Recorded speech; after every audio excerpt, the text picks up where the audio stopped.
Good evening, everybody. We're going to begin our program. I am Cantor Amanda Kleinman, and I know I speak for my clergy colleagues and for our entire congregation when I say that our hearts are overflowing with joy to welcome home our beloved WRT clergy alum, Rabbi Angela Buchdahl.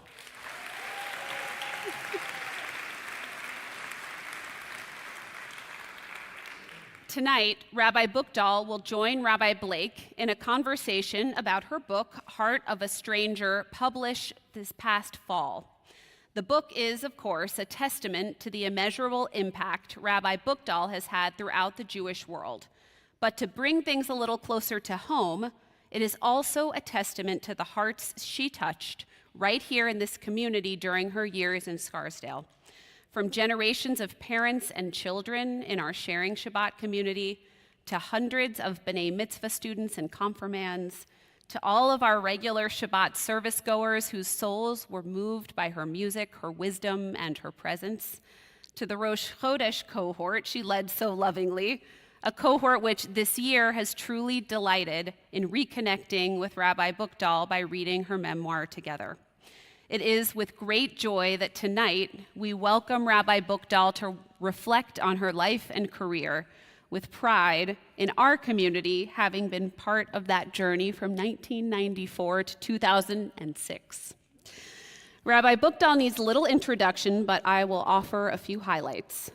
Rabbi Angela Warnick Buchdahl serves as the senior rabbi of Central Synagogue in New York City and is the first woman to lead Central's Reform congregation in its 185-year history.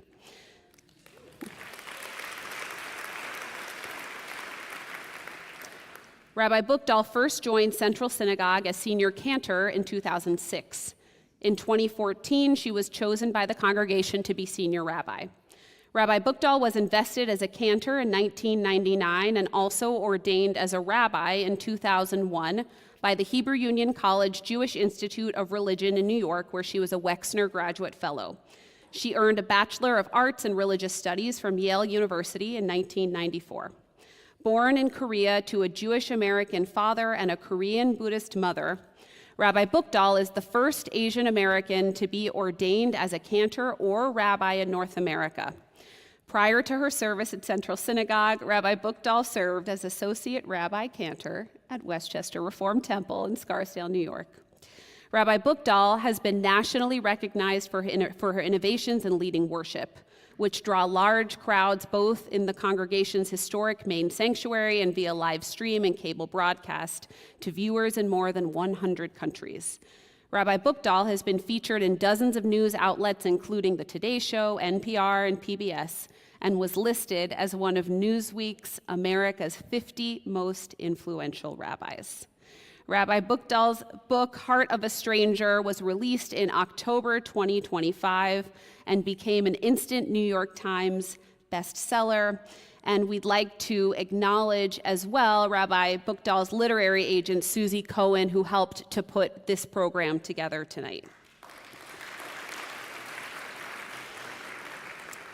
And so, without further ado, I am honored to introduce Rabbi Angela Buchdahl in conversation with our very own Rabbi Jonathan Blake.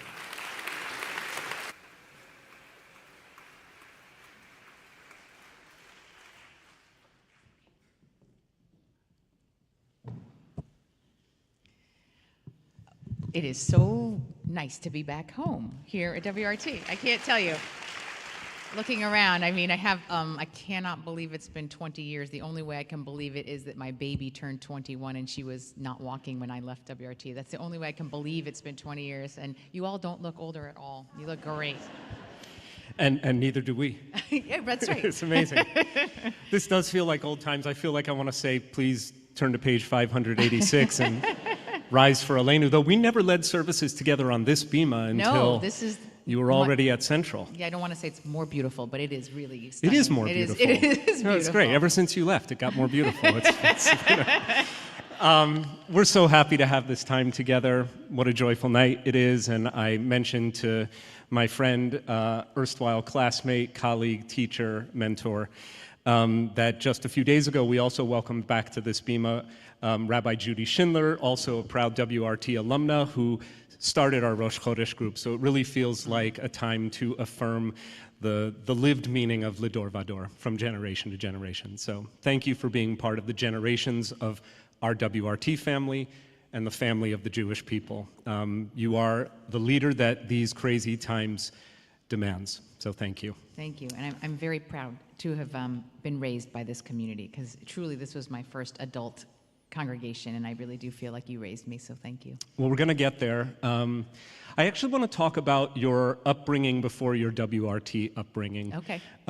This incredible book, and I really do commend Heart of a Stranger to every reader, not just every reader here tonight, but this is a distinctly 21st century story about humanity. And your unique story begins in Korea and then Tacoma, Washington, where you come to see yourself as the quintessential outsider and insider. And so can you talk to us a little bit about the idea of the stranger and the heart of the stranger that is so central, pun intended, to your identity as a person, and also, I think, to your identity as a spiritual leader? Yeah. So it's a funny thing. I mean, I was born in South Korea, but I was born in a 99.9% like homogenous ethno-nation state where I was biracial, and being biracial in Korea was already like a second-class citizenship. I wouldn't have really known that when I was a little kid because I was in the warm embrace of my family around me. But I did come to understand that like even little kids would sort of say, you don't look like most Koreans. And I would say, you know, no, this is where I belong. But when I was about 5, we moved to Tacoma, Washington, and I didn't speak a word of English when I arrived, so I had to very quickly, within 6 months, learn how to speak English and to get ready to go to kindergarten. And at kindergarten, I was still learning my English, and kids would look at me with maybe with my seaweed lunches from my mother or whatever it was, and they were like, "You're not from here, where are you from?" And I said, "I'm from Korea." And I really felt that that's where I belonged. But then I remember my first trip back to Korea when I was 7, and then the kids said, "Where are you from?" And I said, "I'm from Korea." They said, "No, you're not. You're American." And this, it's one of the few memories I have when I was 7 distinctly. I went crying to my mother and saying, "I don't have a home anywhere. I don't belong anywhere." And my mother, in her wisdom, said, home is where your people are. You can make your home wherever your people are. And I think that this is the kind of the beginning of that feeling that in some ways, there were ways that I didn't fit in any of the communities. I wasn't Korean enough. I was always going to be a hyphenated American. I didn't look like any other Jews in the Jewish community. And so there were certain ways that I always felt like I was a little bit outside all the communities. And I managed to find my people in every place I went. So in a sense, I did ultimately find a way of being an insider or on the inside. But you don't lose that sense of feeling like an outsider, and in particular, not seeing yourself reflected. And we talk a lot about these days about how representation matters. Like, do we ever see women in certain positions, or do we see people who look different ways in different positions? And as you might imagine, I never saw myself represented in the Jewish community. Not in a single Jewish book, not in, certainly not on the Bima, but not even in the community anywhere. And so it was sometimes very hard to feel like I truly fit in. And I remember that I didn't feel like there was a Jewish book that reflected me, but in a weird way, the Torah reflected my story, because it was the Uber story. And of course, the story of Abraham being called to leave his birthplace and everything he knew and his family, and to leave it behind to go to a place he does not know. That is the Jewish story. And suddenly I realized, oh my gosh, that's my story. And when I'm going to guess that some of you might have already read this, but I will hopefully just, it will be bear the repeating, that when Abraham and Sarah leave their homeland and cross over the river Euphrates, which is the border of their home, that crossing over in Hebrew to Ya'avor is where the word Ivri comes from. And in Ivri literally means someone who crosses over, or a boundary crosser. So to be a Hebrew is to be someone who knows what it is to have the heart of a stranger, because you have to leave home to become the Ivri. And it begs the question, like, why does God need us to be a stranger, to be a Hebrew? And I think that's because something essential is formed in us when we know what it's like. And maybe I would just add one last thing, because I'm going on long, but I would just say that I expected that I might hear from people who might be Jews of color, or who had, some story that, like, why they might relate to this feeling of having the heart of a stranger. But what has been surprising for me doing this book tour, and I just want to say that during my sabbatical period, which I took 2 months, I did 45 live events in 27 cities. And actually, this was going to be my very last book talk after my sabbatical. The only reason why it's not, because I wanted to end here, the only reason it's not is because my Pittsburgh date got snowed out, so I'm doing that in May. But really, this was going to be how I ended my book tour, was WRT, which was like a kind of homecoming for me. But in all these events, what has been shocking and sort of surprising and wonderful is that people wanted to come and tell me their stories of, like, this is why I also relate to this story of being an outsider sometimes, or a stranger. Maybe I came from the South, or I had a mother who converted, or maybe I never converted and I wasn't sure how I fit into the community, or fill in the blank, I'm gay and I'm Jewish, and I realized that it is our story. It is all of our stories. It's a very deeply human story right now. So that's been actually very moving for me to hear some of those stories in these talks.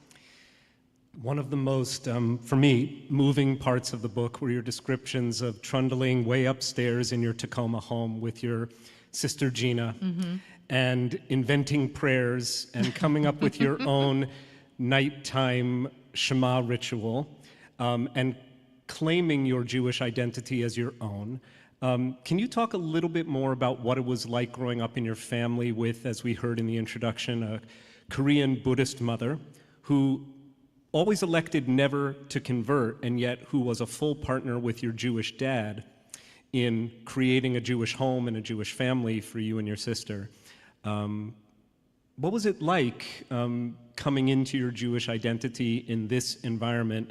And how did you respond when you were first told, after all this, that you don't belong? So there was a gift to being raised in such a small Jewish community in Tacoma, because first of all, when you're in a small community, everyone has to do their part, and it feels like every Jew is absolutely necessary. Like, there weren't Sunday school teachers if, like, parents of kids weren't teaching those Sunday school classes, and there wasn't an oneg if, like, people didn't bake the little cookies for it, because that's kind of the way Tacoma, the Jewish community, operated. And so there was this sense of feeling essential and important. And there is a benefit to being only one of 3 Jews in your high school, and your sister is the second. Because, Jews, as we say, people in Tacoma thought Jews looked like me and my sister, because we basically got to represent Judaism, right? So we were the Jews, and there's something about that I remember, and I say this in the book, coming to Scarsdale. First of all, it was like Jewish nirvana. I couldn't believe. First of all, there was you couldn't throw a rock and not hit a Jew. And second of all, like, I couldn't believe that all the grocery stores had, like, an entire aisle of kosher for Passover food, because in Tacoma, you couldn't even get matzah in a grocery store. The sisterhood had to buy all the Passover food, and you had to come to the sisterhood shop to get your Passover food. So, like, to me, the idea that you could get Yom Kippur public school was off on Yom Kippur. I couldn't believe this. So this was, like, to me, a fantasy world to come to land in Scarsdale. It was so different than Tacoma. But I will notice that a lot of our kids in Scarsdale, feeling that, like, literally everyone was Jewish, they could sometimes take it for granted. They didn't always feel like, oh, I have to do this because no one else will. That's the way. Now, there was a lot that was hard about being Jewish in Tacoma, but there was no feeling that I could just let it go, because if I wasn't there, well, then if my sister and I weren't there, there was no Judaism. So there was some way that you feel this responsibility, if any of you are from sort of small town Jewish communities, of this feeling that, like, this rests on me. So as you can imagine, and also it's not just that this was me, it was every one of us. Like, everybody had to do their part. Like, my mom, she wasn't even Jewish, but she had to sing in the choir. And she also had to, like, serve at the Purim Carnival, right? And she made wontons for the, for the onegs. So everyone did their part. So you can imagine everyone take turns being, the synagogue president and running the board. And for me, I was youth group president. I was song leading in the religious school. I was already doing things at services. I was a madricha in the Hebrew school. I was already tutoring after you turned 13. So I was doing all of this. Not to mention that, I was the one that, at the Christmas assembly had to light the menorah, right? So all of this, then imagine that this is central to my identity. And then I get to Israel on a pluralistic program, and for the first time, I meet my first Orthodox Jew. And I remember that she was really lovely, and we actually had a very nice time, but we had to negotiate how we were going to observe Shabbat in the room together as roommates. And I said, well, I like to listen to music on Shabbat because that makes me relax. And she said, well, that goes against Jewish law. That's kind of like a mic drop. You don't really get to argue with, that goes against Jewish law. So I said, okay, I won't listen to music. We end up having this back and forth until ultimately she says, Angela, listen, I can respect your opinion as a person, but not as a Jew because you're not a Jew. And on a certain level, I understood that this was not personal. This was a definitional thing. And if you are a halakhically observant Jew, if you kind of go specifically by traditional Jewish law, your lineage is traced through your mother. So I understood that that's what she was saying. She wasn't saying you can't be here or anything else, but she said you're not really halakhically Jewish. And but for me, when my entire identity, I was the Jew of Tacoma. But not only that, I loved it, and it felt so integral to who I was and the way I walked through the world that it was as if someone had pulled the rug out from under me. It was completely destabilizing, as if someone said, you can't be Angela anymore, or guess what, you're not actually Korean. And it was so physically painful for me that it set off kind of an existential identity crisis that lasted for at least the next 5 years. At the same time, because I have a little bit of that fighter-survivor instinct that you will, if you read this book, you'll know I get from my mother, as destabilized as I was by that trip, by the end of that summer, I was like, I'm going to lean in. I'm going to be a rabbi. And I did come back from that summer and tell my parents I wanted to be a rabbi, even though that was, in some ways, the hardest Jewish summer of my life, but also in some ways the most meaningful, powerful, deep. And I also fell in love with Israel and Jewish learning. And I also found my people, even though I also felt that sense of estrangement. So this is sort of a little window into what it was like to experience both this sense of, on the one hand, I was deeply an insider as a Jew in Tacoma, and then understanding how much I was an outsider when I got outside of it. So for those of us who have read and benefited from the spiritual insights in the book, every chapter has a coda, which is a Devar Torah. A little sermonette, a little word, actually, and there's a great glossary that you'll pick up over the course of the book of terminologies that inform a rich Jewish life. One of which, in the early part of the book, is Hachnasat Orchim, which means welcoming the stranger, bringing the outsider to the inside. How do you enact that value now in your leadership role? We know it's so core to your identity as a person, as a Jew, as a Korean American, but how do you translate that into the work of being a rabbi? Yeah. So this is how I ended up. I will just say quickly that the original book I wanted to write was just probably the Divrei Torah. I thought I just wanted to write a book of accessible Jewish spiritual wisdom. And I had the first agent who I ended up firing, but she said, you're never going to sell that book to mainstream publishing press. And she said, but you have this really interesting backstory. Why don't you write a memoir? You could slip in the Jewish teachings. And so ultimately, I'm glad she said that, because I ended up tying these two together. And I just quickly give a little window into how I got to Hachnasat Orchim, which is that in the chapter about coming to Tacoma, and my mother was a 35-year-old immigrant to America with a very thick accent, and she doesn't quite clear 5 feet tall. And I watched how it was very difficult for her to leave this incredible extended family with her sisters and brothers and cousins and lots of friends to come to a place where she felt very alone and was treated as if she were invisible or not intelligent because of her accent. And then after we settled in, she then made it her mission to bring 3 of her sisters and their kids and families to Tacoma, and one of her brothers came as well, and they all stayed in our house before they found their own place to live. And then when she was done with that, she was an ESL teacher teaching English to first a group of Korean immigrants, but then a bunch of Vietnamese and Cambodian immigrants. So she was just helping new waves of people who were new to this country come into America. And then she also was a person who helped place international students and host families in Tacoma. So she was a kind of a serial hospitality queen in America. And so I pair that with the story of Abraham, who is considered the kind of the most gracious host in our Bible. And there's a story that I tell from the Midrash, which says that when Abraham turned 99, after he'd left his home and was now a stranger, he then circumcises himself at the age of 99. This is in the Torah. But the Midrash says he was known to be so welcoming that God wanted Abraham to rest after his circumcision, so he made the day oppressively hot so that Abraham would at least rest and lie down in bed that day. But he couldn't help himself. He gets to the entrance of his tent, and then lo and behold, 3 visitors come and he welcomes them in, and these are the 3 visitors who say that he's going to have Isaac. Okay, that kind of stretches your credulity that someone, when he's 99 and circumcised, would still have to welcome guests, until I thought about this in the context of my mother's story, which was that why was he so obsessive about welcoming someone else? Because it wasn't just about transforming and making those others feel more welcome. It actually was about transforming him. I thought about the fact that when my mother welcomed her sister a year after she arrived, well, guess who got to be the American now? My mom knew how to fill out the school forms and how to find the Korean grocery store. And I realized that the act, when you feel like you are alone or don't belong, the act of welcoming someone who's just a little bit more stranger or outside than you has this incredible transformative impact. So I would say that is a piece of what I actually understand.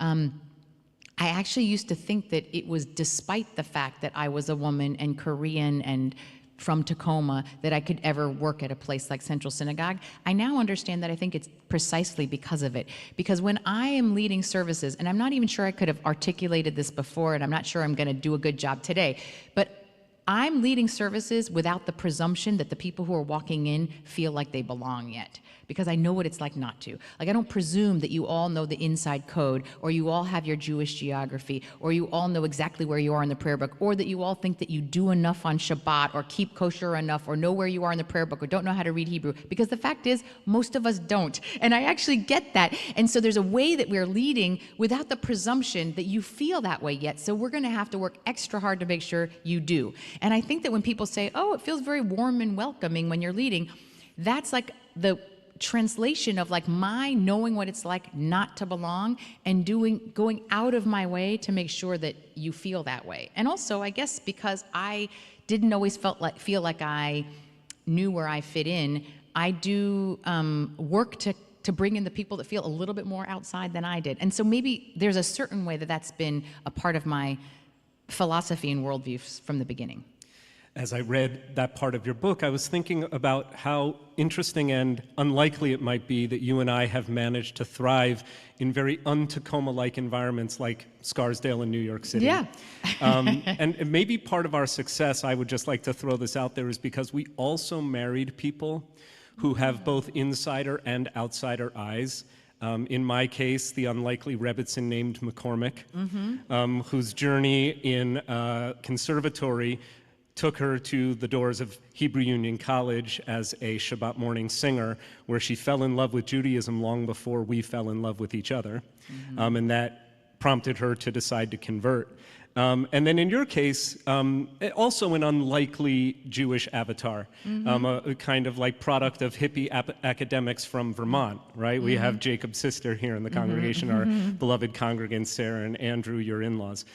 So I don't know, do you think that there's something to that? I feel like I couldn't do what I do without the support and insights of my partner too, who helps me understand this community and better perhaps than I do myself. I mean, 100% I couldn't do what I'm doing. I wouldn't be who I was if I hadn't married Jacob when we were kids, basically, I feel like. And many of you were around when I married Jacob, which is kind of a crazy thing. Or even you knew me even before Jacob, which is even wilder. But I do think that he also, coming from rural Vermont, growing up in a town where they were the only Jews in Georgia, Vermont, and there were more cows than there were people in that town. I'm not exaggerating. I think that there was a certain way that he also grew up not taking his Judaism for granted. And, but also, we both got to Scarsdale, and it was, in this funny way, it also felt very much like we were at home. So it was very different than where we both grew up, but I think there was a way that we gravitated to Scarsdale and to New York, and just this idea of these thick, rich Jewish communities. We longed for it in a certain way, as much as we were deeply shaped by where we came from in a great way. It is also just so joyful to grow up with the thickness of kind of Jewish identity that was here in Scarsdale. So I think that, and I think that as much as in some ways Scarsdale was the opposite of where I grew up, there was also something that felt deeply familiar. And I don't know if it's just the Jewish part, or it's just sort of the curiosity and intellectual, rigor, and the kind of sense of service that this community has for serving the world. All of that felt, in some ways, very much home. Now, what people might not know without reading the book is that Jacob is actually a big part of the reason you also became a cantor. Yes, that's true. Because it wasn't enough that you had this late adolescent desire, I'm going to become a rabbi, but at the time you didn't think, I also want to become the first Rabbi Cantor. That wasn't actually the plan, and I remember this because we were classmates. Our first year of rabbinical school at Hebrew Union College in Jerusalem, before you ever uttered the words, I think I need to become a cantor. Right. So can we hear a little bit of that story? Yeah. It's a good one. It's and Rabbi Jacobs plays into that pretty strongly. So since I was a West Coast girl, and since already I started working at WRT when I was a sophomore in college, right? I was 19 years old. And you weren't a rabbi yet. I was not a rabbi, but I was a song leader. That's how I made money in college. And so my first gig for WRT was the confirmation retreat. I think John Lemley, I see the Lemleys there. I think John was in my first, John's actually here. Hi, John. I won't say the thing you said at the confirmation retreat, but it was, my first gigs was doing confirmation retreat where people like John were there, and I had such a great time, and I loved it. And so I was like, okay. And Rabbi Jacob said, you know what? That worked really well. Why don't you also come back for Youth Shabbat and come back for, a couple healing services? So all through college, I would come up like a half a dozen to a dozen times, take the Metro North up to Scarsdale, down to Scarsdale. I don't know, yeah, and start my relationship. And then I know you want to forget living in New Haven, but it goes I know, down. down to Scarsdale. Right. Anyway, so this is how I began very early. But Rabbi Jacobs was then my mentor, and he said to me when I applied to rabbinical school, Angela, California, the LA campus, everybody wants to go to LA. So if you want to even leave open the option, why don't you apply to the LA campus? But if you want to switch into New York, that'll be no problem. So I followed his advice. Anyway, as soon as I'm now dating seriously Jacob, and I've now spent the summer with him, and he's left now to go back home, and I'm now in my first year of HUC, I immediately realized this was a huge mistake, that I do not want to go to Los Angeles. And Jacob and I are probably going to get married, which we did eventually. But, and anyway, I wrote to HUC and I said, please put me in the campus in New York. And they said, oh, no, this year everybody wants to be in New York. We can't let you out. And I said, no, you can't do that. I need to be in New York. I'm dating this boy, and he's stuck on the East Coast, and please move me. And they said, well, he's just your boyfriend. He's not you're not that serious yet. So Jacob bought a ring, came out his spring break of law school. He was 22 years old, I think, or 23. Anyway, he proposed to me, and I said yes. We got a shotgun engagement. I said, okay, now he's my fiance. Can you please move me to New York? And I can't believe it, but HUC said no. And so now I was really stuck, and I was depressed, and I was like, I can't go to LA. I can't be separated. Then they were like, you can take a year off. We'll let you in a year later. I was like, that's so silly. I don't want to take a year off. I was already with my classmates like Jonathan, and I was having a certain kind of flow. Anyway, it was Rick Jacobs who said to me, you know, Angela, they're not going to let you into rabbinical school this year in New York, but you could apply to cantorial school, do that for a year, then they're going to let you back into rabbinical school in a year. And I was like, that's just crazy enough that it might work. And I think because of his imprimatur, they allowed me in April. I flew to New York. They let me do a kind of a quickie interview and audition, and they let me in, even though they probably knew why I was doing this. And I actually thought in my head I was only going to do cantorial school for 1 year, which would be great. I thought I'll learn some music. That's not a waste of my time, and then I'll go right back to rabbinical school. And I did do my first year of cantorial school. I write in the book that it was actually also a deeply challenging thing, because as much as I'm a singer, I did not really know how to sing properly, and I had to relearn how to sing that year, and it was a very painful process. But I did ultimately decide by the end of that year, I was like, gosh, I can't believe I thought I could do everything a cantor does just because I sing and play guitar. Like, I actually want to learn all the things that cantors learn, this whole rich body of Jewish music and chazanut and Jewish modes and all the things that your very talented cantors know how to do, and plus. And so I thought, I actually really want to become a cantor. So I finished out the rest of cantorial school, reapplied to rabbinical school, and finished that up. And so that is why I ended up becoming both. And breaking the mold in the process. WRT knows about singing rabbis and teaching cantors. So well, that's actually the point I want to kind of like put a whole bunch of highlighter on, that you both broke the mold and also set an extraordinary bar for hiring at WRT. That the expectation now, which is actually, I think, becoming more and more correlated to the expectation of Jewish clergy generally, is that each one of us might be what we call in Hebrew a kolbo. Literally, everything's in there, like Prego sauce.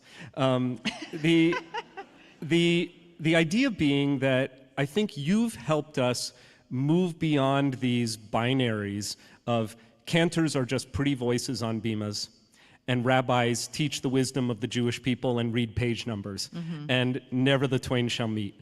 And you helped actually to begin, I think, a very healthy breaking down of those binaries. But I also want to point out that you have an exceptionally integrated vision of the role that music plays in Jewish life. And I think that when you think about music, you're not giving off signs that you're putting on your cantor hat and taking off the rabbi hat. And similarly, that when you teach, you never take off the cantor hat so that you can play the rabbi. How does this shape like the way you lead today? Because now you're also leading an extraordinary team of double, triple, and quadruple threats at Central. You have what, 96 rabbis now? Just hire all the rabbis is your strategy.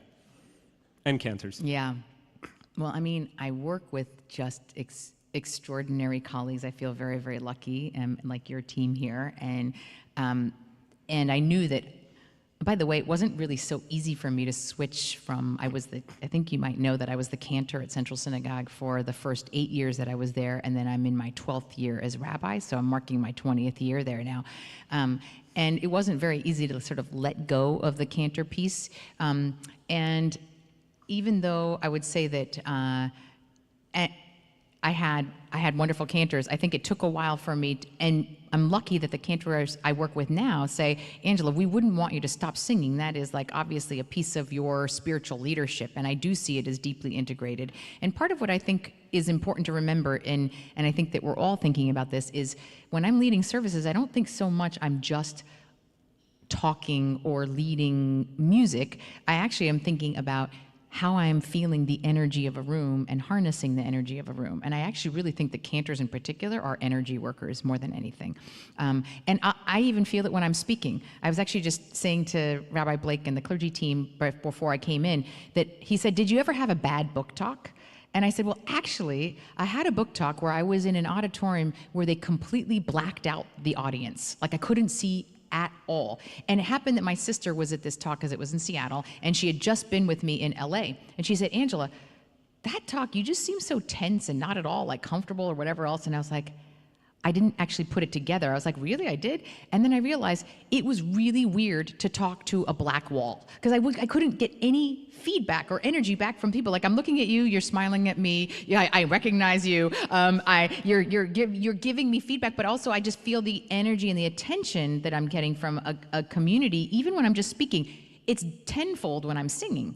And so I think that like people underestimate how much what you're really doing is feeling the souls of the room. When we use the term a shaliach tzibor, literally means like a messenger of the community. Like, you actually have to be paying attention to what is the message you're getting from the community at that time, and then you're kind of trying to transform it and somehow elevate it in some way. That's our job. So I can't think of a better tool. As much as I've gotten like a little bit better about giving sermons, I still know that like pales in comparison to my native spiritual language, which is still music. I know that like if I want people to feel something, the quickest way I can get people to do that is just by singing something. And I try not to rely on that only because it feels almost sometimes like then I don't have to work the other muscles of speaking.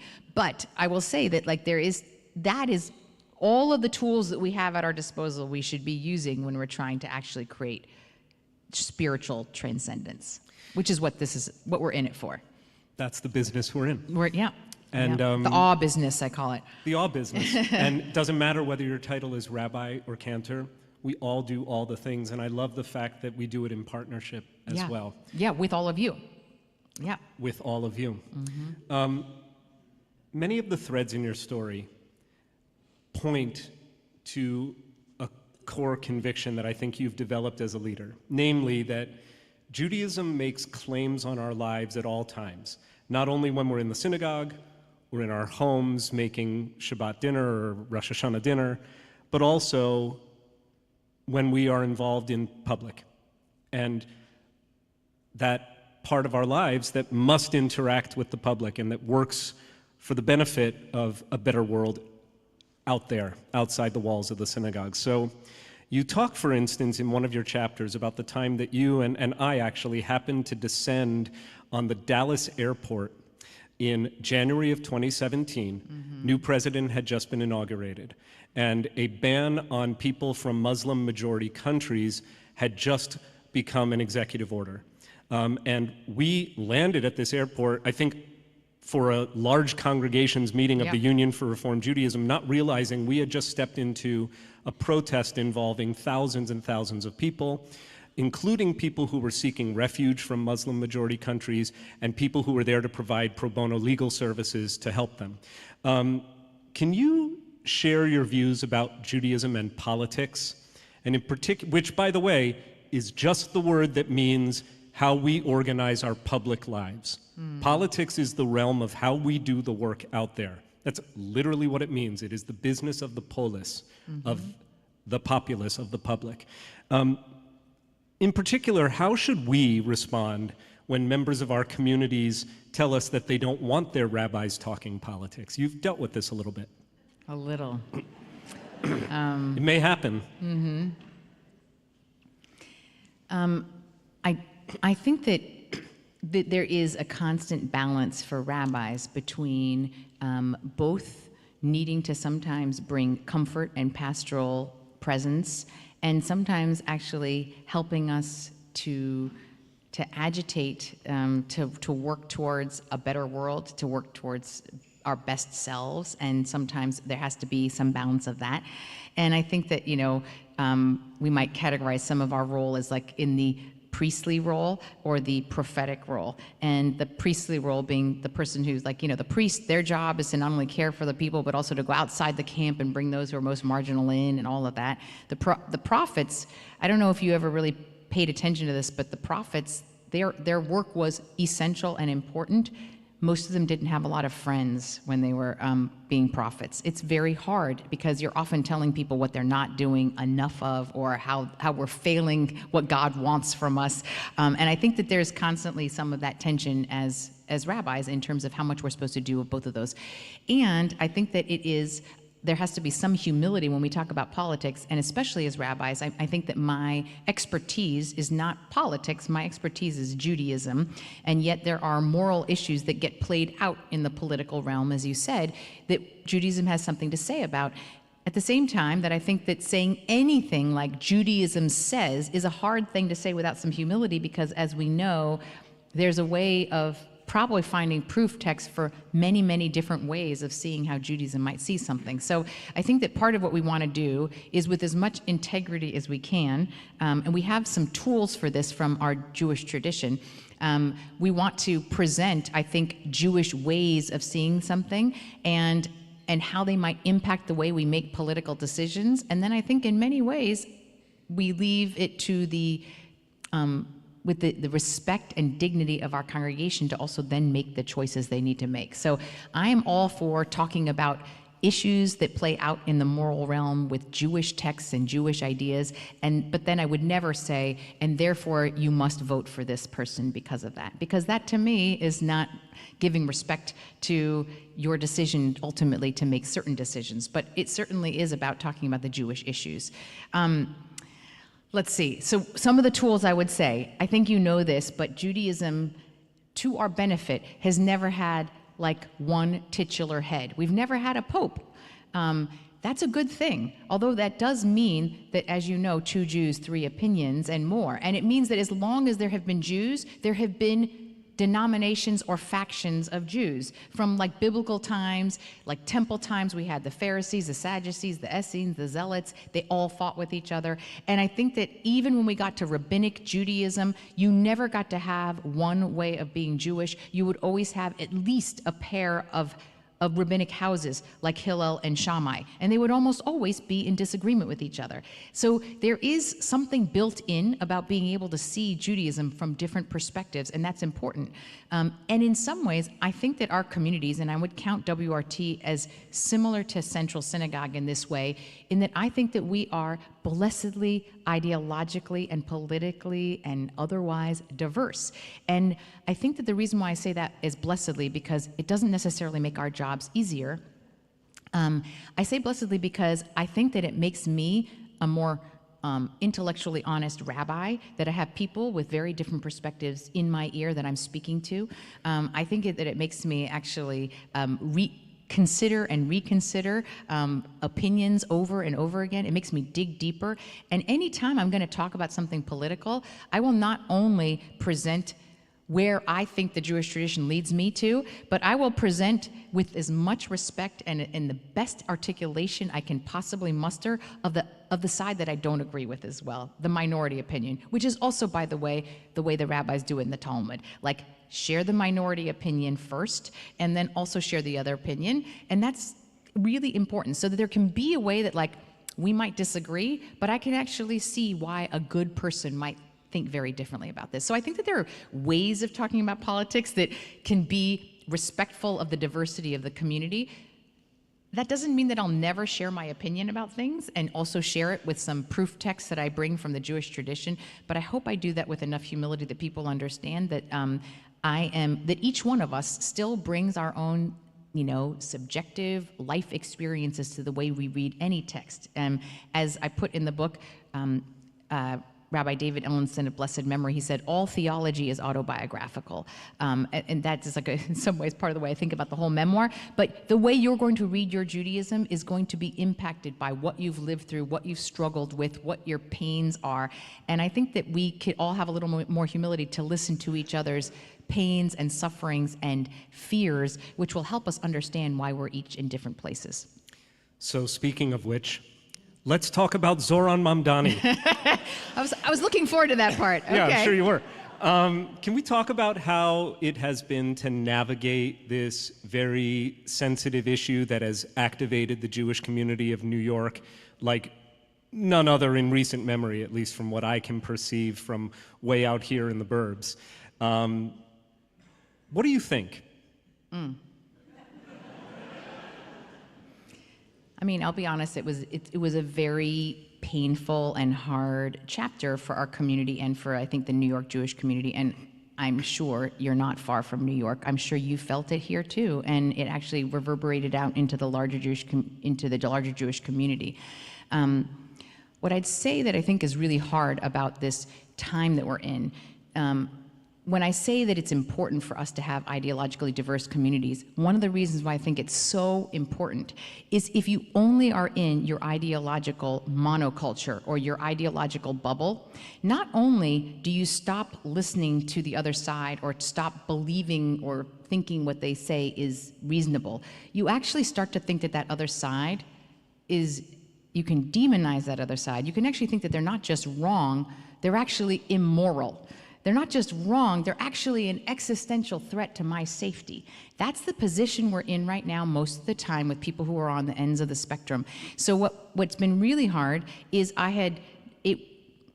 with the Mamdani election, it was very clear, I think, very clear to my community where I stood on Israel and supporting Israel, especially in the last 2 years since October 7th. In fact, while all of this was happening, there was an article written about in Israel saying that Rabbi Cosgrove and I were the two most outspoken Zionists in America, and we weren't recognized as rabbis in Israel. So that article was written. And so I don't think that it was unclear where I stood on Israel or supporting Israel. And it also wasn't unclear where I stood on fighting anti-Semitism. So it was confusing to me when people said, but you're not speaking up on the issues. And I said, I've spoken about the issues a lot. They're like, well, but you're not saying you can't vote for someone who so many people felt was anti-Semitic or anti-Zionist, which he clearly was. I think I was not yet clear on whether or not I was willing to call someone like that anti-Semitic, but it was very clear that he was an anti-Zionist and I didn't like his Israel politics. But I thought that all of that was very known to my community, given all that I had said for really all of my rabbinate, but especially in the last 2 years. I think, though, that when we are this polarized, that people wanted not just to hear me talk about the issues, they wanted me to say that their political opponent was immoral and an existential threat to their safety. And I wasn't willing to say that. And I didn't want to do that in the middle of an election. And I actually think it's really, really important that rabbis and priests and pastors do not get in the business of endorsing political candidates. I think that's really bad for democracy. I think that Jewish safety and security in America has relied upon the fact that we have had a strict separation of church and state. You know, as a kid growing up in Tacoma in a public school that still had to do Christmas carols, I know what it's like when we don't separate church and state, and that's like peanuts compared to the ways that the erosion of church and state is happening right now in America with like 10 commandments in schools and prayers in schools and all the things that are coming up. So we want to protect the separation of church and state.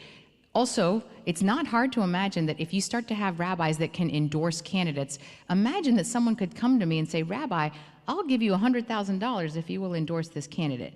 And if you think that's hard to believe, imagine that I actually had a bunch of congregants say, I will be withholding my donation if you don't endorse a candidate.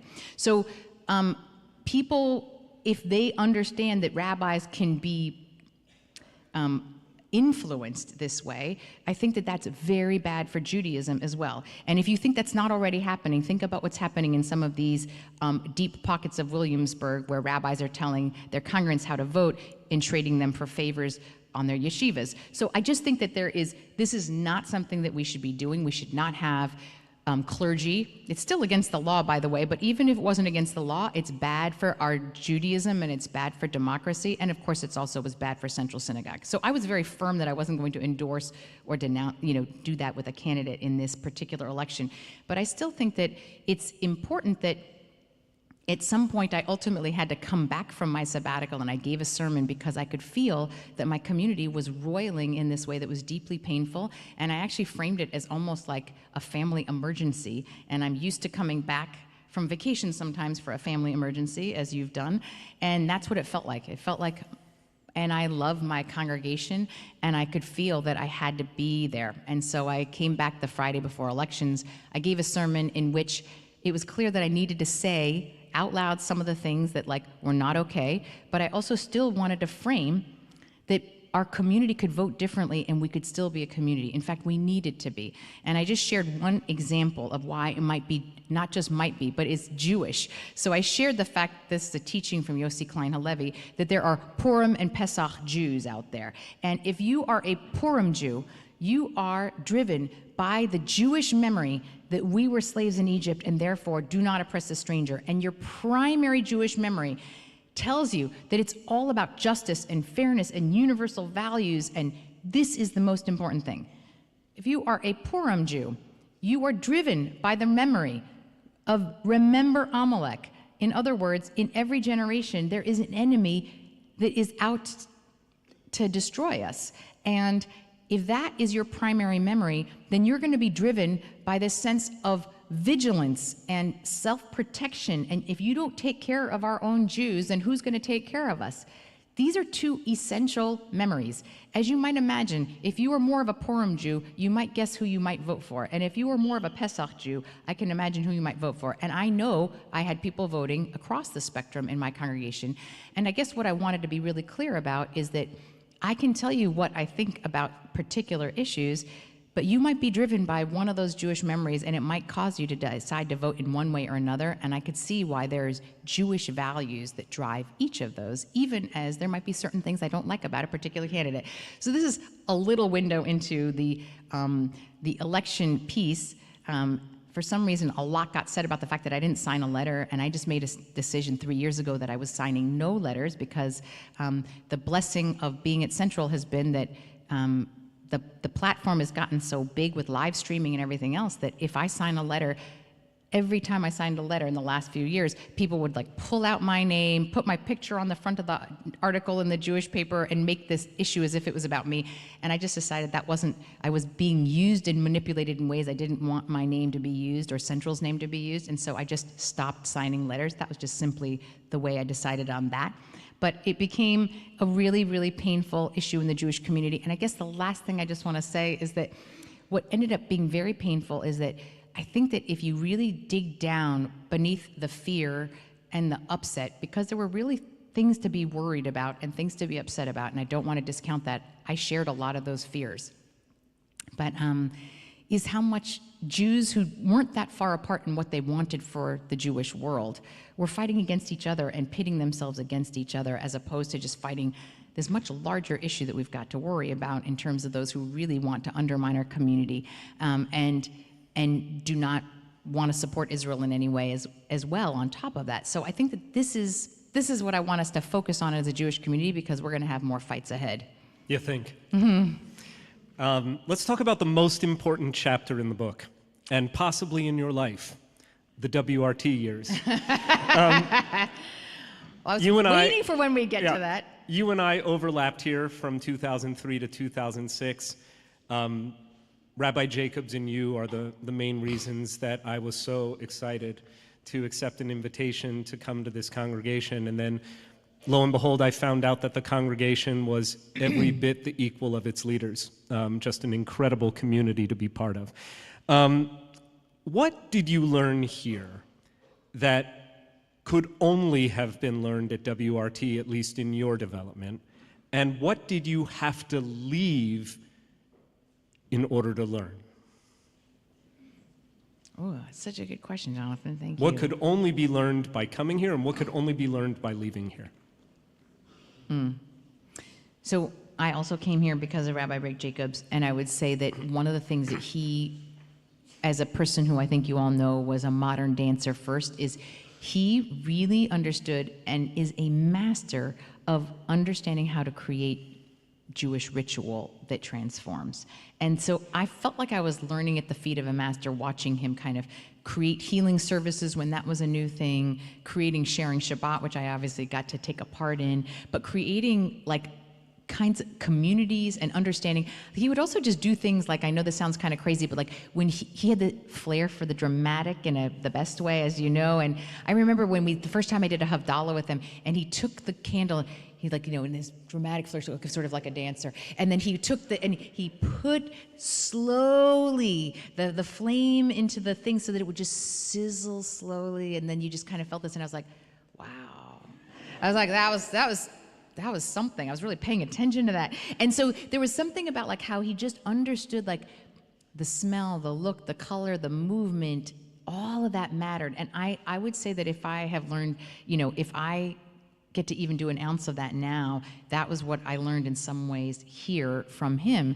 I also really learned what it meant to have a community that had this deep sense of like interlocking communities. The way I would describe Scarsdale, which was so wonderful, and it was not what I got when I came to Central, is that the fact that most of the community lives here, and then you would also see the same community. You would see them also on the Little League fields, and you'd also see them on the commuter train platform, and you'd also see them, obviously in synagogue, but at school events. And there was a way that they were like mutually, deeply reinforcing communities that were happening, and that's like the beauty of this community. And that's not what I grew up with in like a mid-sized city with like 250,000 people. None of us all knew each other, but there was something about this that was so reinforcing and deep that I fell in love with, and I really and then it was hard to go to Central, where the kids in our religious school, they went to over 40 different public and private schools. Very hard to build community when your kids go to 40 different schools and have such different experiences. And so this was also, I learned about what it is to create a very thick community here, which I really loved and appreciated. And I try to take the best of what I learned from that and try to create interlocking communities in my own way now in the city. Then the second part of that question was, what could you have learned only by leaving? Well, so this is like, I shared this in the book, and I think I'd say, because, by the way, I'm sure you know this, but you cannot imagine how painful and painstaking the decision was to leave, and I almost didn't do it. And I think that, because this was home, and I was definitely not wanting to leave. I think that the reason that ultimately I did is because there was a part of me that knew I could not become the full adult that I eventually wanted to become if I stayed in the place that I kind of grew up. And this was where I feel like I grew up. I started when I was 19. I talked about it in the way that like I felt like such a child, a daughter of this congregation. I can't even tell you what it was like to like give birth to my 3 children in this community. Like the showering of love and like all the hand-me-downs and the toys. My garage was stuffed full of things from all of you. And it was this sense that like I was raised by this community in a way, because I started at 19. You saw me graduate from college. Not all of you, but many of you. You saw me graduate from college. You saw me get married. You saw me have children. You saw me become a rabbi. All of that from when I was 19. But here's the thing. I don't know if this ever happens to you when you were like going home, like you could feel like you're a grown-up, and then you go home and you're like 25 years old and you're like, Mom, will you still do my laundry? Because like there's a certain way you can revert to the person you are when you are back home in a way that like it's kind of hard to see yourself differently. And I remember that when I was thinking about leaving, Rick was like, we could change your title and maybe we do something different. But I just knew that it wasn't about changing a title. It was something about the way I would always see myself and see myself in relationship with you, with him, with you. Like there's a certain way. And so I think that doesn't mean that it can never happen, but for me, I knew that I would have to leave home, in a sense, to kind of grow up. And so that was sort of, I think, what had to happen. And then when I got to Central, it was sort of, I didn't feel like a child of the congregation, and it was like a little bit of a rude awakening, but I was already expected to kind of be a grown-up professional, which I had to grow into in a certain way. I was wondering what that bag of laundry was doing in my office. Thanks, Jonathan. So ATRA, which is a Center for Jewish Innovation, recently published a groundbreaking study just this fall. It reports that 97% of American rabbis say that our work is deeply meaningful. But a significant number of us, particularly those invested in congregational service, are struggling to sustain our rabbinates over the long haul. And so among our colleagues, burnout is real and it's widespread. How have you negotiated the challenges of rabbinical life while also nurturing a marriage and a family? What have been your most significant challenges, and where do you think all of this is heading for people like you and me who choose to do this crazy thing for a living? Mm-hmm. All of that's very resonant for me. So I'll say in front of Jacob's sister, I married well, and I really feel so grateful for that. Like that's kind of the primary starting point of my sustenance and my love and life. And then I have 3 beautiful kids who are grown-ups now. My baby turned 21 last week, and so it's that's really important. But I would say there are a couple things that really, really matter. And I write about these in the book too. But the first is, and I know this sounds so obvious for a rabbi to say, but I would say Shabbat save my Jewish life and save my family's Jewish life. And I say that as a person who like grew up with a little Shabbat, like, you know, we lit candles and we had a Korean Shabbat dinner at home. But I mean that, like, I love how rice could stand in for challah. Yes, that's right. In Tacoma, it's hard to find challah. But I mean that I ended up sending my children to a Jewish day school, and that community there, many of whom were strictly Shabbat observant, we started doing Shabbat with a group of families every Saturday afternoon. So I could still do services, but I'd show up at 1 o'clock. None of us had any plans. If this is the beauty of a Jewish day school, which I know is not what it's like when you're in Scarsdale, because everything's on Saturday. You've got your soccer practice and your baseball and everything else. But if you go to a Jewish school, they don't allow you to do any activities on Saturday. No birthday parties can be planned, no school activities. So you've got a whole community of people who there's nothing we can do until the sun goes down. So we just, in some ways, the boundaries of Shabbat suddenly become its freedom.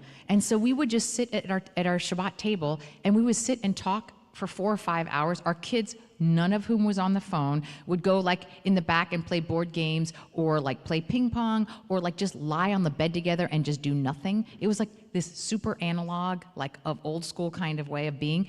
And this has become like the saving grace of our Jewish family. And my children are now grown-ups, but even my son, who's moved back to New York, he comes home for Shabbat every week. And even when we're somehow away for Shabbat, my son will still have Shabbat with the other Shabbat families that we do with. So that has been really key. I can't tell you, even if you do nothing else Jewish in your life, if we all did Shabbat, it would change our lives. So that's the first thing.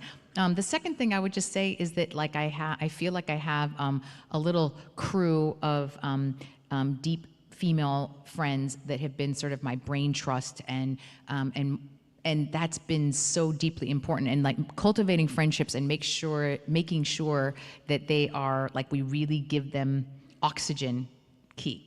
It's ironic that such a public-facing role can often feel so lonely. Yes, and absolutely. Friendships have become more important the older I think we've gotten for both of us. Yes.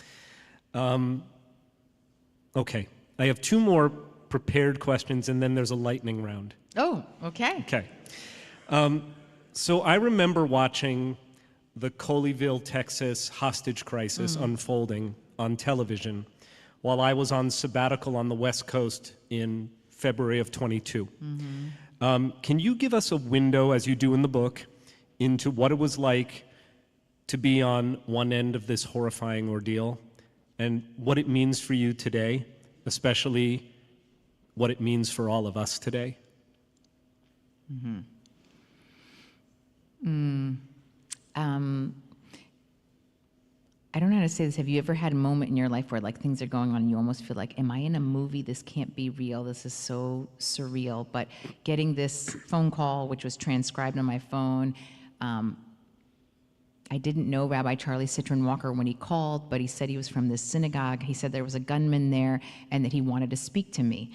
And I immediately kind of checked, and he was a rabbi at Colleyville. There was not yet any news about anything happening at the synagogue, but I did call my security head at Central, and he said, why don't you call him back and see if this is a real thing? So I did, with Jacob on the line, with it on speakerphone, and stupidly said, like, hi, how are you doing? And he's like, well, not great. There's a gunman here, and he's holding 4 of us hostage, and he said, would you speak with him, please? Anyway, this gunman gets on. It was a very long conversation. I will say that he said more than 4 or 5 times, I love life more than you love death. I love death more than you love life. And that was chilling. And I realized that I was listening to a person who did not value his own life versus this ideology of hate. And he had this crazy notion that he grew up with, this anti-Semitic trope that Jews had influence and power and that we could just pull a few strings and get things done. The thing that he wanted to get done was to bring this federal prisoner out of a prison that was near the synagogue in Colleyville, Texas. And so he figured if he went to the closest synagogue to the federal prison, then called the closest that he could figure out to quote what he thought was the chief rabbi of America, because he was from England, and England has a chief rabbi, and I guess I'm from Central Synagogue, and there's a big central mosque. I'm not exactly sure how he got to me, to tell you the truth. We tried to figure that out. You look the part. But exactly. Look like the chief I'm rabbi of central America. casting for chief rabbi. Yeah, anyway, right. so he said, you know, you've got power and influence. Make a few phone calls and get this woman here. You have 1 hour to bring her to the synagogue, or else I have bombs in my backpack, and I have bombs in Brooklyn and in New York, and I can hurt a lot of people. And it was like a completely terrifying episode. And I would say that I had already called 911. I was helped by knowing that there were already police on the scene, but there was really not a lot that I could do. Of course, the Colleyville operator was like, can you stay on the line for the FBI negotiator? And I said, sure, I'll stay on the line. But they just never got on. So an hour later, the gunman called me back because my hour was up. And at this point, I was terrified that this was like, I didn't get anything done in this hour, and he was now going to hurt these people. And he asked me, and all I wanted to do was try to buy time. So I said, I'm making a bunch of phone calls. Please don't do anything rash. Like, we're going to get her out. Just, you know, I was literally just trying to buy time. And he said, I'm running out of patience and you're running out of time. And he just hung up the phone on me. And at that point, I thought, oh my God, I'm responsible for these 4 lives. And I think he could do something terrible.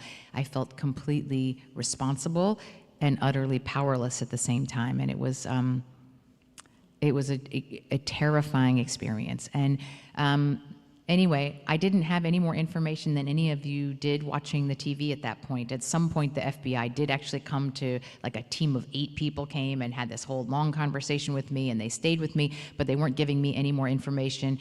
And ultimately, I learned at the same time you did that they were freed, and I just burst into tears and carried this pressure, and then had to go see a therapist afterward, all of this. But it was, I think that there were many things that I learned, and I'll just share a couple of them. One was that I was thinking about the fact that, I'm not, there are plenty of people who would say, you're not a real Jew, you're not a real rabbi. Guess what? That gunman, he didn't care who was a real Jew or not a real Jew in that moment. And he was holding 4 Jews captive, but one of them was actually not even Jewish yet. I don't know if you know that one of them was someone who was on the path to conversion. So he'd been showing up to services a lot. He was one of only 4 people there. And at some point in the standoff, at about hour 8, when he got a chance to get close to Rabbi Charlie Citron Walker, Sean is his name, he said to the rabbi, you know, Rabbi, if we get out of this alive, I'm still going to convert. And which I just thought was amazing. And he did convert. And so I think that there's also a kind of incredible resilience to our spirit. And then I will also just say that I was deeply moved by Charlie Citron Walker, who could have come out of this episode and said, we should never let strangers back into our synagogue again, because, you know, he had opened the door for this man and given him tea. But he said, this is not what usually happens. And if we let this close our hearts and close our doors to people, then we'll let hate win in some way. And for that to be his message coming out of that episode, I thought was also remarkable. So I think there are many messages for us. I think that we have to be vigilant. We're living in a new time. We can't be naive. He did his training. He said, everyone get trained. I see that you've got bollards at WRT. Those weren't here when I was here. That's the reality of where we live now. At the same time, if we were to close our hearts and our doors to anyone who's a stranger, I think that we lose our identity as who we are. And we've got some real enemies and a lot of anti-Semitic tropes out there that are super dangerous. And as I said, he doesn't care who counts as a Jew or non-Jew. We've got to be together in this fight against people who are out to get us. So here we are, 2.5 years after October 7th, and to hear a recent New Yorker article tell it, synagogues all over the place, maybe including ours, are coming apart at the seams over the question of Israel. How are you grappling with that? And is there anything you could say that maybe would give the lie to that portrayal of how synagogues are doing right now? I think that part of the tension around Israel comes from so much feeling and emotion. And so I think I would almost worry more if no one cared than and felt completely indifferent. Then I think that part of what you're seeing is a sense of such emotional connection and hurt and attachment and love and all of those things that are there. Yes, I think that, I shared in my sermon, which was quoted in that New Yorker article, that I'd never felt it harder to talk about Israel in my community. And it wasn't about, it's not that I worried that I would lose my job. It was more that I was worried I was going to lose the community, or lose people in my community for one reason or another, because it's so loaded. And when we are feeling particularly anxious and upset, we're less able to actually even see it sometimes with clear eyes, or it feels existential to us. And I feel it. The stakes feel very, very high right now. I think even though we don't all agree on where things need to be, for some reason, I don't think that our community is falling apart at the seams. I really don't feel that.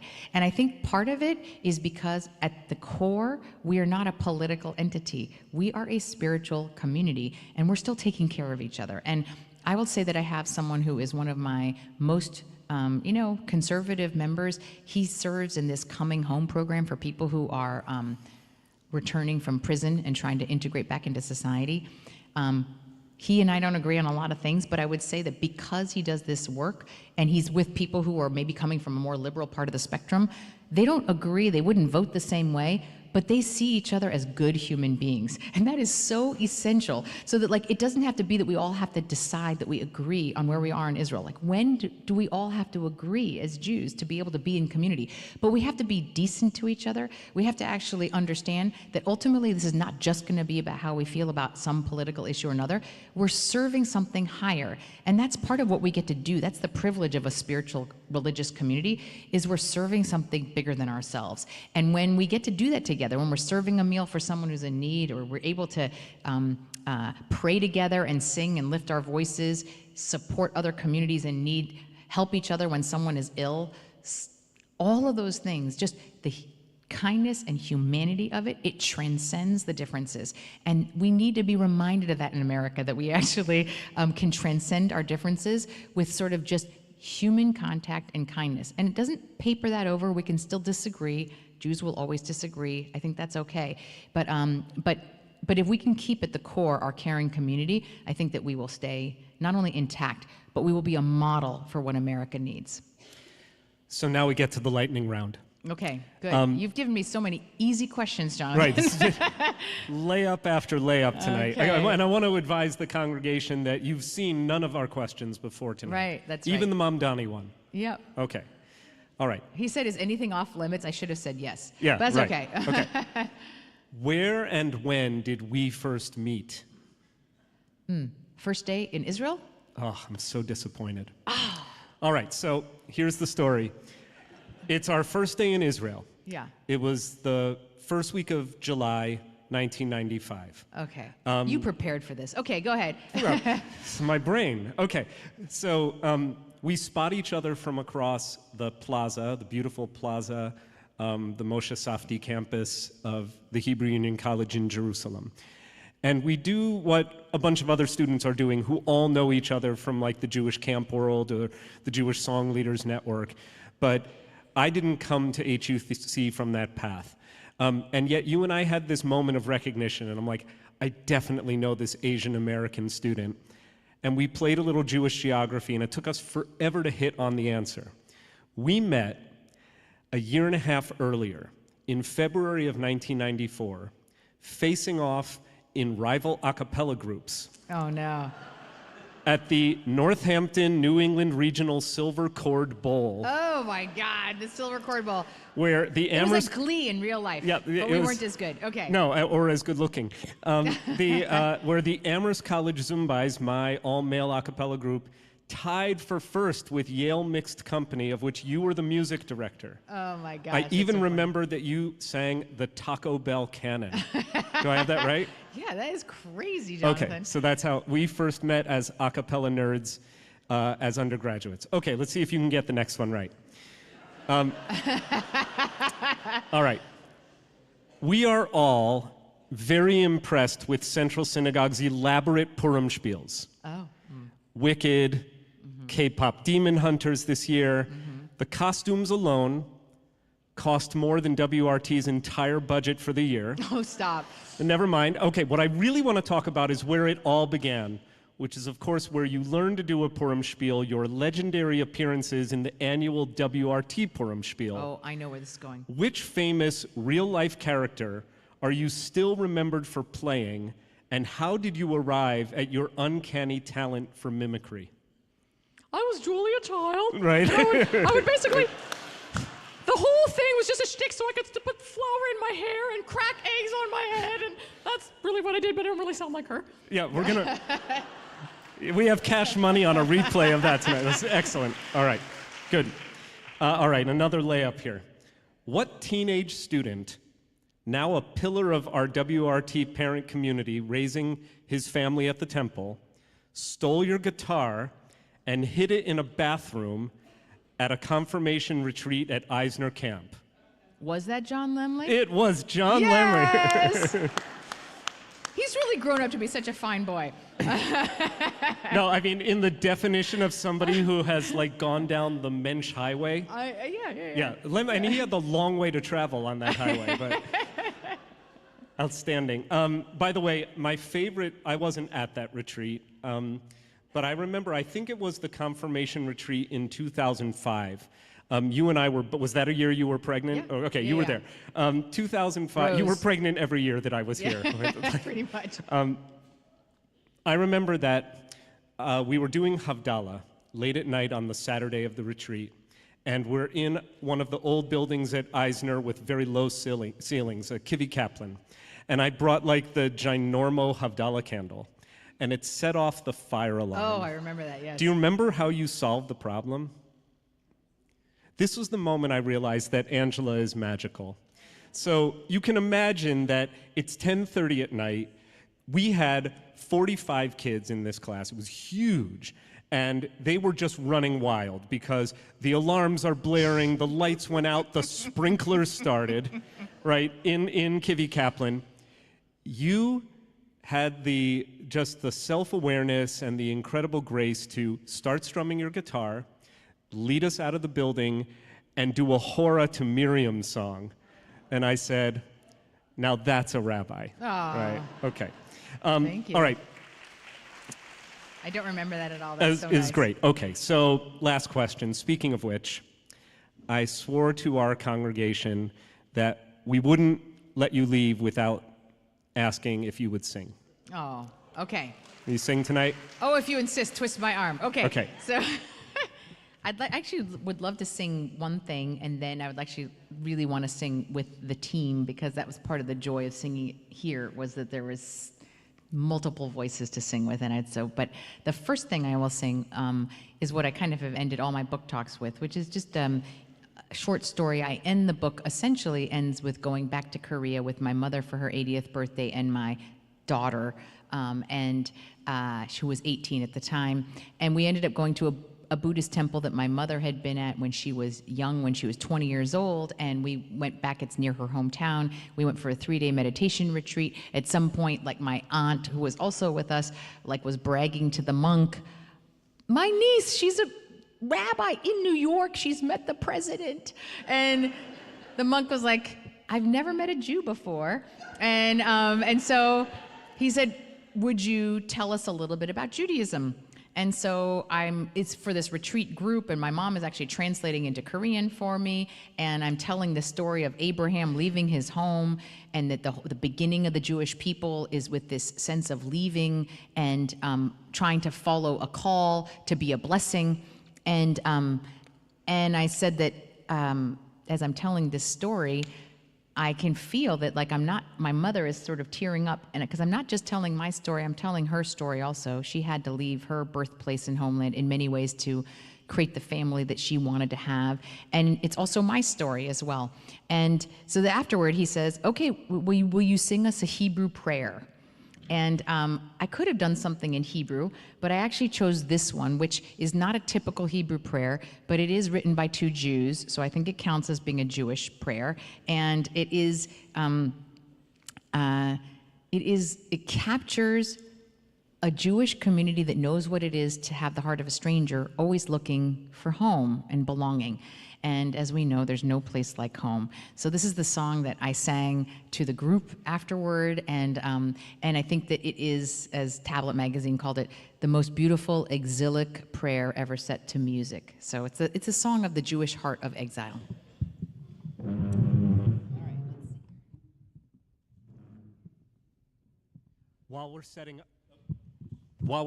Can I have the mic for 1 second, Andrew? Thank you. While we're setting up, I'll just give a little bit of housekeeping. After our program tonight, please allow Rabbi Buchdahl to go out into the lobby without being kind of mobbed, because she's going to sit at the table where we have books for sale and signed copies that she'd be happy to engage with you over. Again, the book is Heart of a Stranger by Rabbi Angela Buchdahl, an unlikely rabbi's story of faith, identity, and belonging, and it's absolutely exquisite. You'll want to read it. You'll want to get it as a gift for your family members and friends. We also want to extend our deepest gratitude to Rabbi Buchdahl, of course, her team, especially her agent, Susie Cohen, and to our team who brought this event all together tonight, especially our Director of Social Impact and Community Engagement, Sharon Stiefel, our Communications Director, Danielle Feigenbaum, was here taking some nice pictures, our Executive Director, Ellie Kornreich, and all of the teams that he oversees, including administrative, security, facilities. We couldn't do it without you. Most of all to you, our beloved congregation, both those who are members at WRT and those who came here tonight. Thank you for being part of this memorable evening and extending such goodwill to our very special guest. Thank you. Okay. Oh. You used to look at me when you were tuning before a bat mitzvah and say, good enough for folk music. Yeah, exactly. This one's almost, there we go, close enough, as we say. Anyway, I just want to say thank you so much for all of you for coming out. It was really so wonderful to be back, and there's no place like home. Somewhere over the rainbow, way up high, there's a land that I heard of once in a lullaby. Somewhere over the rainbow,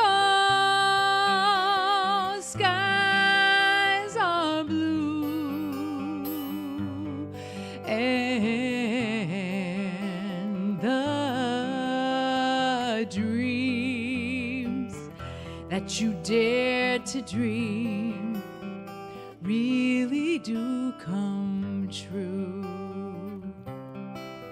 Someday I'll wish upon a star and wake up where the clouds are far behind me, where troubles melt like lemon drops away above the chimney tops. That's where you'll find me, somewhere over the rainbow. Skies are blue, and the dreams that you dare to dream really do come true. If happy little bluebirds fly beyond the rainbow, why, oh why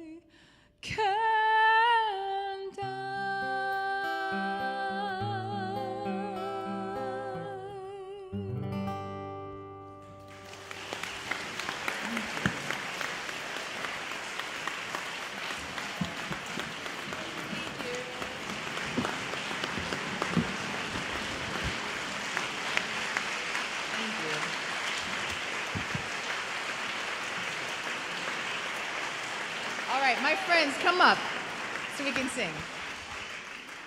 Wow, what a real treat it is to be here. This will always be my first home, I feel like, in New York, so thank you.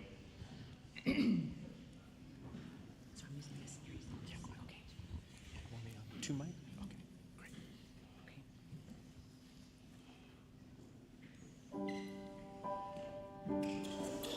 Whoop. Are you okay? Okay.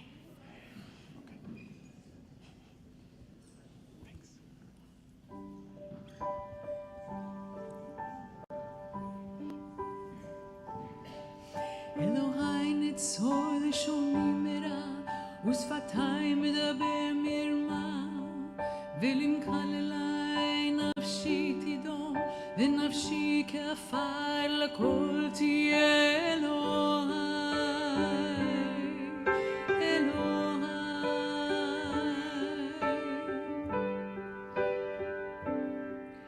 אלוהי נצור לשוני מרע ושפתיי מדבר מרמה ולמקללי נפשי תדום ונפשי כעפר לכל תהיה אלוהי אלוהי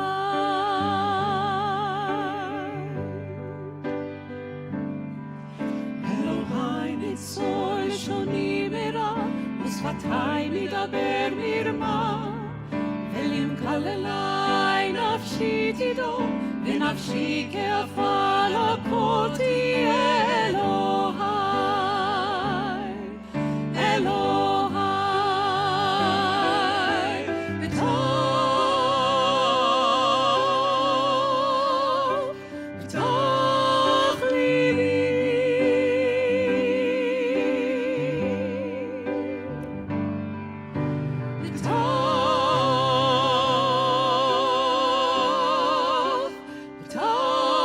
ליבי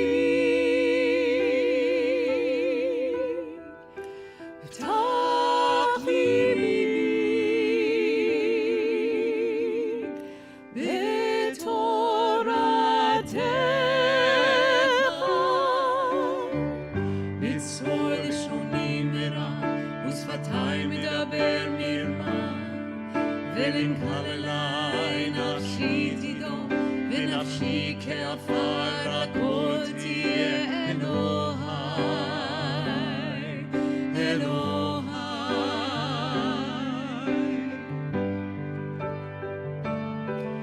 אלוהי נצור לשוני מרע ושפתיי מדבר מרמה ולמקללי נפשי תדום ונפשי כעפר לכל תהיה אלוהי אלוהי יהיו לרצון אמרי פי והגיון ליבי לפניך